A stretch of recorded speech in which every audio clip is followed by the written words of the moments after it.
como les decía, teníamos amplia discusión hoy acerca principalmente del tema de debate, algunos temas también, algunos otros temitas satelitales que ocurrieron el fin de semana. Invitado a Pedro Donoso, invitado a Ramiro Aguilar, vamos a tratar de ir despachando poco a poco impresiones, ¿no? Primeras impresiones, luego veremos quién logra hacer suya la noche, ¿no? En este ejercicio de post-debate, donde inician cada uno de los candidatos a presentar sus análisis y a presentarse como un eventual triunfador o alguien que tiene que recuperar espacio de lo dejado ayer por el debate. Bien, ya está conmigo Pedro Donoso en la plataforma, así que lo voy a poner de inmediato en pantalla. Denme un segundito para ponerle a don Pedro en pantalla. Yo sé que usted ya quiere escucharlo y yo también, querido amigo, ¿cómo está?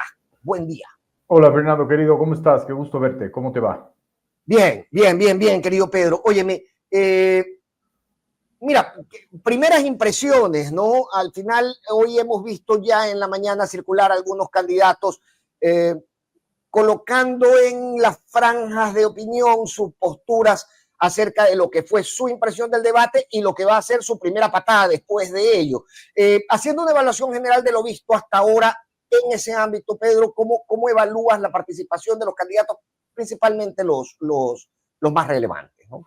Déjame hacer una reflexión inicial, que es la que estoy haciendo siempre que me invitan a hablar de debates, porque me parece que en este Ecuador esquizofrénico es profundamente necesario, ¿no? Una periodista me decía, usted solo dice lo mismo. Es que me parece que es fundamental, digamos. Al debate hay que defenderlo como un bien público. Mi gran temor, finalmente, es que los análisis empiezan a establecer este análisis utilitario del debate, ¿no? Y eso puede sí extrapolarse finalmente a que mañana los políticos aprovechen y digan, como no mueve un voto, como nadie lo ve, como es aburrido, como finalmente no es un indicador que puede establecer quién gana o quién pierde, vamos a quitar la obligatoriedad del debate, digamos. Y lo que hay que hacer finalmente es, esa obligatoriedad hay que ampliar el espectro, es decir, el Código de la Democracia, que ya avanzó y logró un hito importantísimo en la cultura democrática de obligar a los presidenciables a debatir, tiene que ahora obligar a los vicepresidenciables, a los asambleístas, prefectos, concejales, alcaldes, porque el debate es un bien público, digamos, ¿no? Entonces, toda la lógica de la cultura democrática en el Ecuador se ha construido alrededor de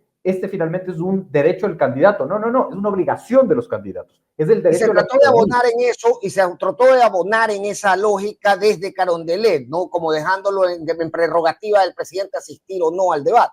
Es que imagínate finalmente si es que volvemos y retrocedemos a que la lógica de los debates sea voluntario. En el mundo, digamos, hay tres maneras de hacer debates, ¿no es cierto? El que está establecido en una norma con obligatoriedad, el que es costumbre, ¿no es cierto? Es decir, la lógica te manda finalmente a que debatas a pesar de que no hay una ley que te obligue, y el tercero es la voluntad. El Ecuador pasó de la lógica voluntaria, ¿no es cierto?, a la lógica de la obligatoriedad, mientras construimos la cultura del debate. Entonces, no podemos nosotros darnos el lujo de establecer unos análisis profundamente utilitarios, porque mañana el candidato o los candidatos que no les interese debatir van a decir, como nadie ve el debate, quitemos la obligatoriedad, ¿para qué vamos a gastar plata? Porque además también se traduce en esta lógica de analizar la democracia con la plata, ¿no? Es decir, es como, no, es muy costoso finalmente tener tantos candidatos, no hay que tener tantos candidatos, es muy costoso tener elecciones, no tengamos elecciones, es muy costoso tener asamblea, no tengamos asamblea, ¿no? Ese es el país esquizofrénico, es que el Ecuador es así, mañana una persona sale a matar con palas y nosotros prohibimos el uso de las palas, no nos enfocamos en el comportamiento, sino en la herramienta, ¿no? Entonces me parece que eso es, digamos, un análisis que hay que hacerlo siempre y recordar que el debate a la larga, y esta es una segunda reflexión, desde una visión sistémica, el debate es un elemento dentro del sistema electoral, es decir, uno no puede pensar en debate si no piensa en planes de gobierno, uno no puede pensar en planes de gobierno si no piensa en candidatos y partidos. ¿Por qué esto está, digamos, integrado en una lógica sistémica? Porque, digamos, mañana, cuando yo escucho el debate, o ayer cuando yo escuché el debate, lo que tengo que hacer finalmente es escuchar al candidato, poder analizar lo que escribió para ver si tiene coherencia entre lo que escribió con lo que dice. Y claro, si hay una incoherencia, digamos, poder criticar de manera objetiva esa postura, porque hay que objetivizar el debate. Es lo que más me preocupa a mí, es decir, no hay indicadores objetivos que te determinen quién ganó el debate o no, sino que esto se vuelve finalmente una lógica de hinchas, ¿no? Y la política no puede ser eso, sobre todo los que hacemos análisis y no hacemos opinión. El Ecuador tiene este mal de disfrazar la opinión de análisis, ¿no? Correcto, sí. Ahora, se hizo ayer un ejercicio importante a través de verifica.net, a través de Lupa Media.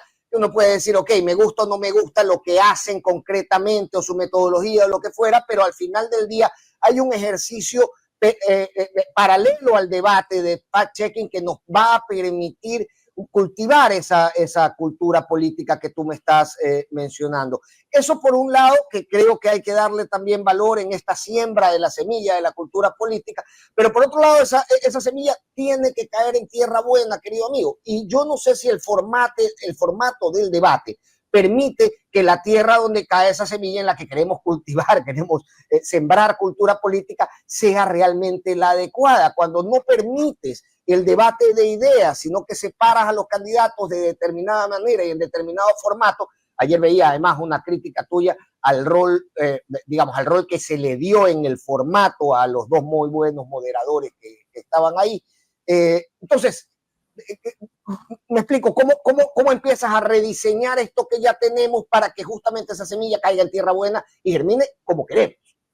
Poniéndonos de acuerdo, ¿no es cierto?, socialmente en que el debate es absolutamente necesario, podemos hablar del formato.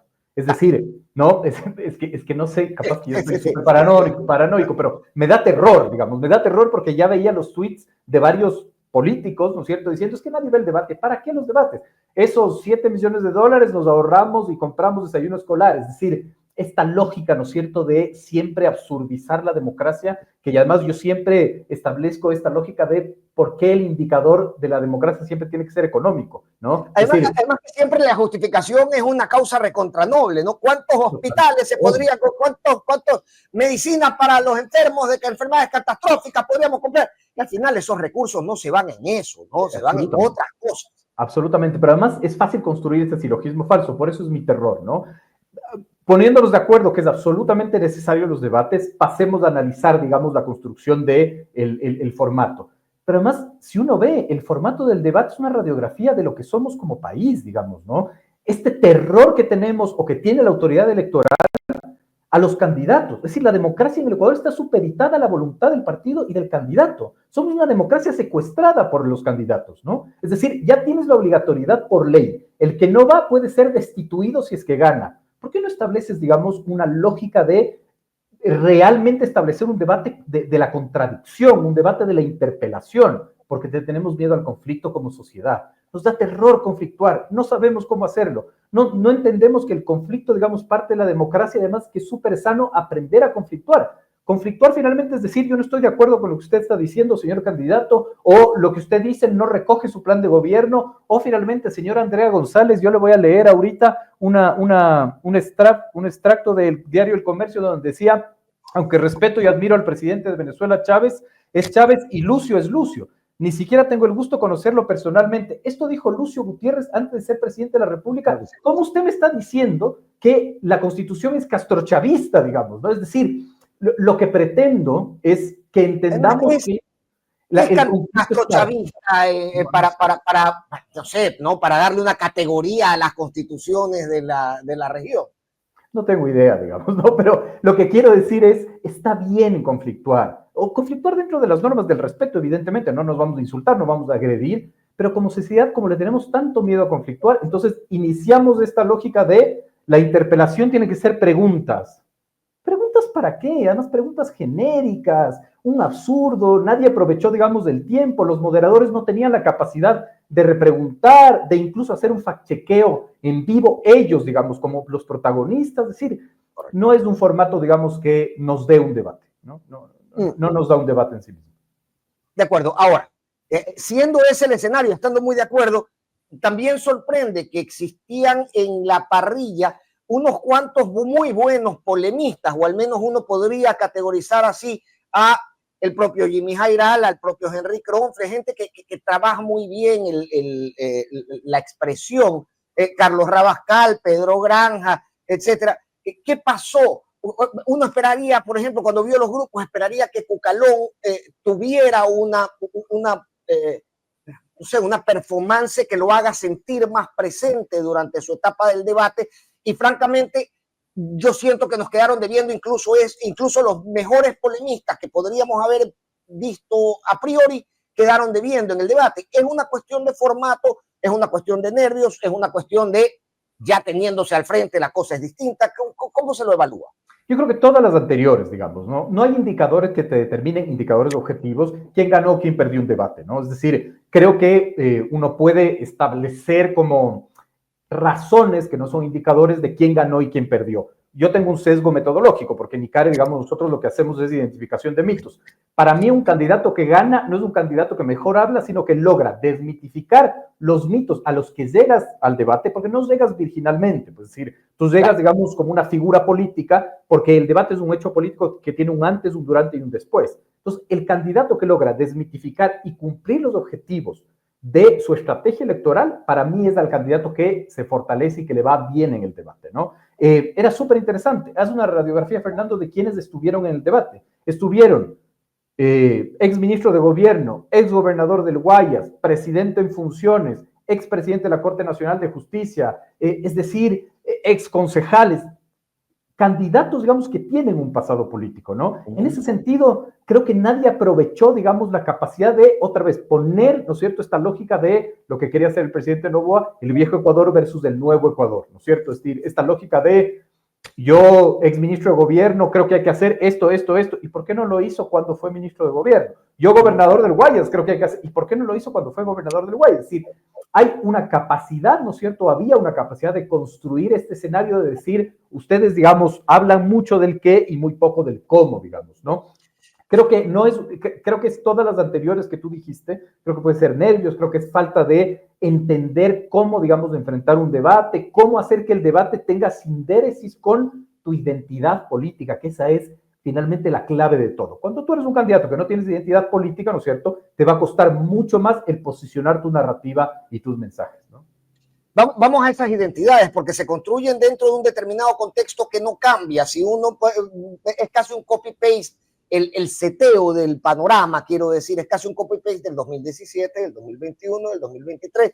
Las grandes presencias que están, digamos, circulando en el debate son Rafael Correa, lo que representa, y cualquier otro, en el caso de antes Guillermo Lasso, en este caso Daniel Noboa y algunos otros candidatos que aspiran a ese segmento, pero siempre bipolar y siempre representado por estas dos posturas, Pedro. Entonces, ¿cómo se construye una identidad desde todas las falencias que acabamos de mencionar, adicionadas a este marco del cual al parecer no podemos escapar?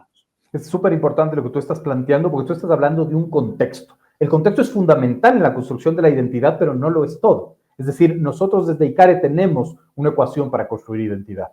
Entonces, la identidad finalmente es tus atributos, tus rasgos diferenciales, lo que eres, lo que no eres, lo que te demandan y lo que tú puedes ofertar, digamos, ¿no? Hay un lingüista neerlandés que te plantea finalmente la identidad como los ladrillos finalmente de la construcción ideológica, ¿no? Entonces, claro, ¿cómo tú defines tu identidad? Pero además fue muy interesante también el ejercicio de ayer, porque ayer también se disputaba la identidad del anticorreísmo. Es decir, había 3, 4 posturas que decían, bueno, yo voy a ser el anticorreísta legítimo. Ayer se disputaba el anticorreísmo, porque el correísmo, digamos, no se disputa evidentemente, ¿no? Entonces, ahí vas viendo finalmente cómo tú puedes irte acomodando. El problema es cuando la identidad que tú quieres no es la identidad finalmente que tú puedes construir en el vehículo que te dieron, que es un poco lo que mi crítica a la señora González, digamos, ¿no es cierto? A Andrea González. Es decir, tú no puedes subirte a la identidad anticorreísta, ¿verdad? Si es que el vehículo en el que te lleva, de una u otra manera, tiene algún tipo de relación con la constitución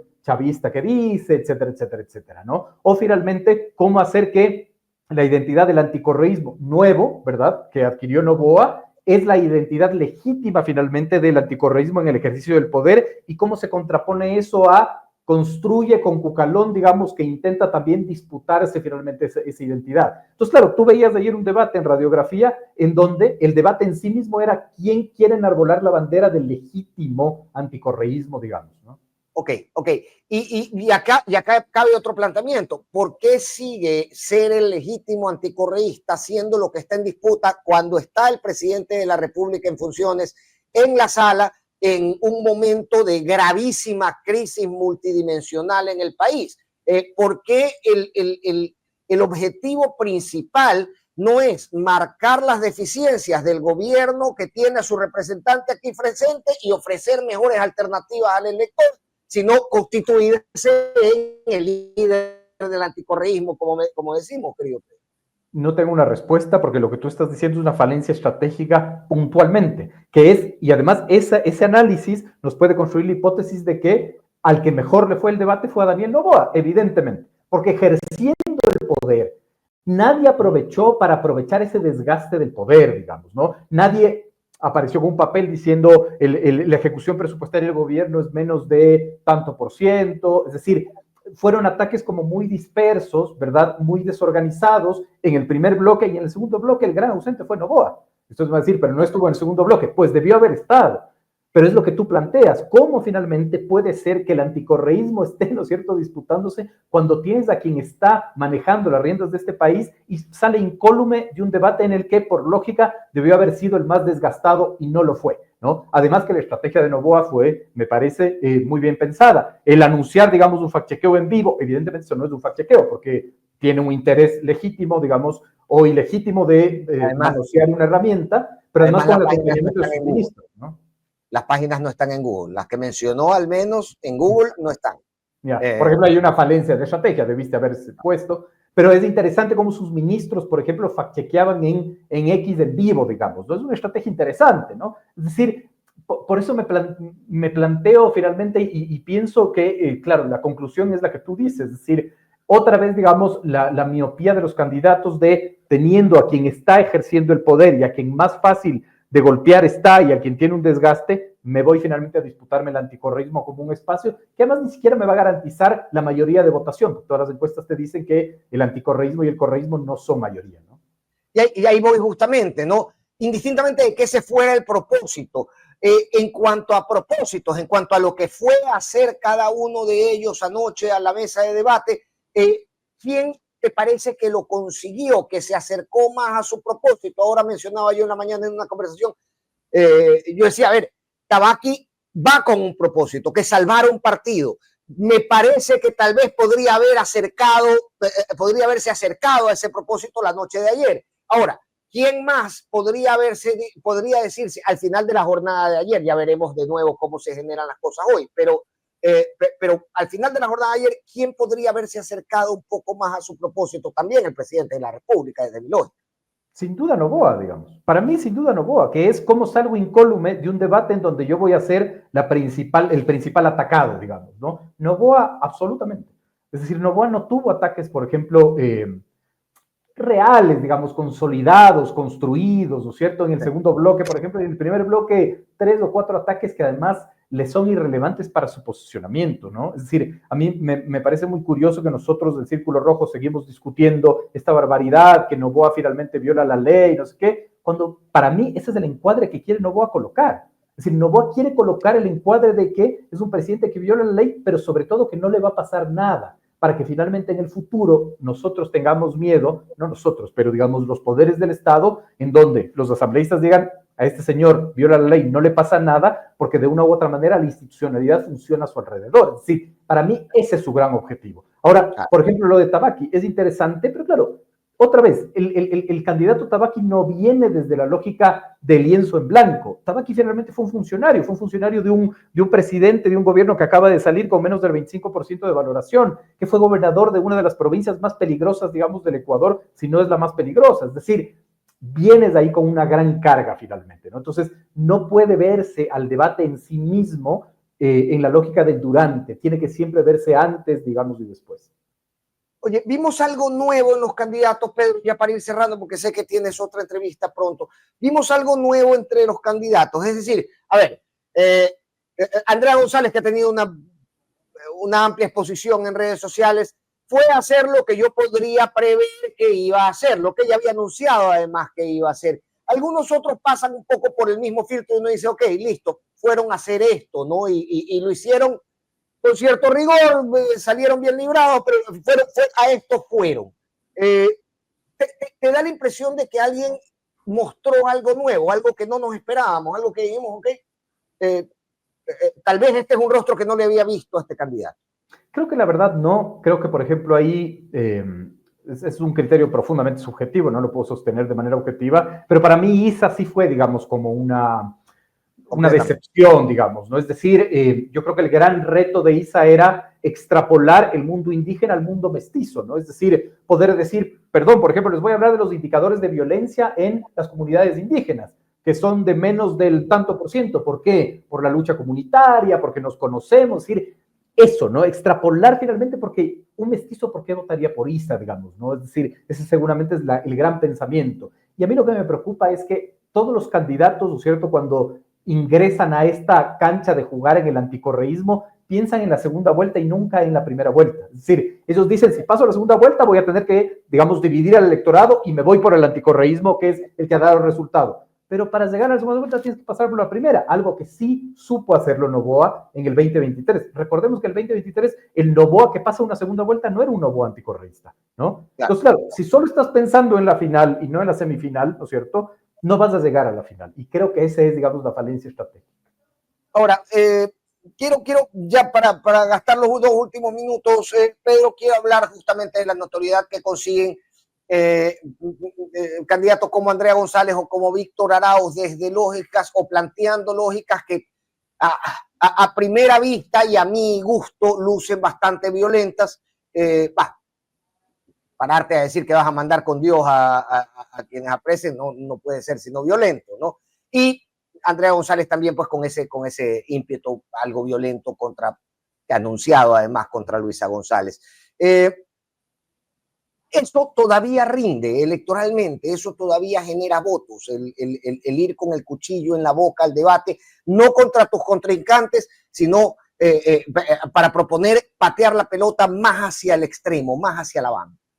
Creería que no, digamos, la experiencia te dice que no, sino Iván Espinel era, que ofreció cortar la mano a los corruptos, por ejemplo, hubieras llegado a la segunda vuelta, es decir, empíricamente te está diciendo que no, pero otra vez, no es lo que tú llegas y dices en el debate, es cómo llegas porque hay un recorrido finalmente en el antes. La campaña no empezó pues el 5 de enero, la campaña empezó hace 6 meses, digamos, ¿no? Es decir, esa es la forma que tú tienes que construir, digamos, para posicionarte en la lógica del imaginario, ¿no? Ahora, también, y eso es profundamente criticable, el formato te daba para, es decir, ¿cómo puede ser que un comité de debates con expertos plantee una pregunta que es abiertamente inconstitucional, que tiene que ver finalmente con el tema de penas y de procesos judiciales para niños, niñas y adolescentes? Es inconstitucional ya de por sí, es decir, ahí el fact-chequeo debió haber criticado la pregunta, ni siquiera la respuesta de los candidatos, ¿no? O sea, es una locura. Por eso digo, finalmente, da mucha pena que el Consejo Nacional Electoral, no el Consejo, sino creería yo este comité de debates, esto es supeditado al miedo y al terror que le tienen a los candidatos.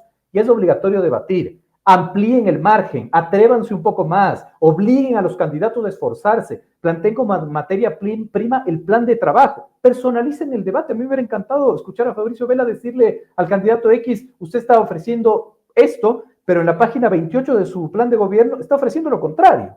Eso necesitamos, que el ejercicio sea un ejercicio real y que la democracia no esté supeditada finalmente al terror que la autoridad le tiene a los candidatos.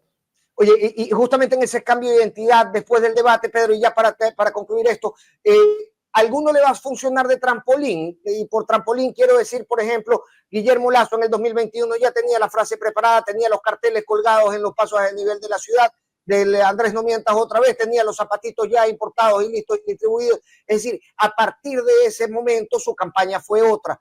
¿Con alguno pasará esto?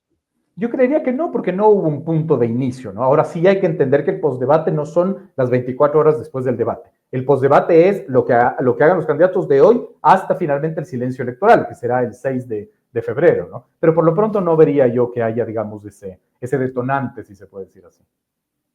Bien, querido Pedro, gracias por estar con nosotros. Siempre muy agradecido. Sé que exprimimos los minutos que te quedan de la mañana, querido amigo, así que... Te agradezco por la paciencia. Te agradezco la paciencia y por la invitación. Un abrazo. Chao, chao. Siempre. Gracias. A Pedro Donoso Müller, con quien hacíamos un análisis poco a priori, ¿no? Un poco en caliente todavía de lo que sucedió ayer en el debate.